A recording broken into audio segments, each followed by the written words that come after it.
অগ্নিমিত্রা পাল পশ্চিমবাংলার একজন গুরুত্বপূর্ণ আরবান দপ্তরের বা নগর উন্নয়ন দপ্তরের মন্ত্রী। তিনি দায়িত্বশীল কথা বলবেন। তিনি ভারতের সংবিধান মেনে একজন জনপ্রতিনিধি হিসেবে একজন মন্ত্রী হয়েছেন।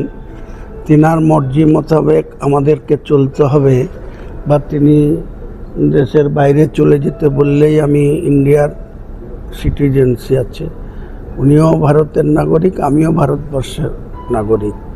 আমরাও সংবিধানকে সম্মান করি, উনিকেও করতে বাধ্য উনি। কাজেই আমি আমার অধিকার আছে, আমার উপরে কেউ অন্যায় অত্যাচার জুলুম করলে আমি তার প্রতিবাদ করব।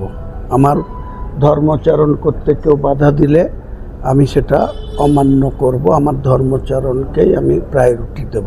তাতে উনি কি বললো না বললো তাতে আমার কিছু যায় আসে না।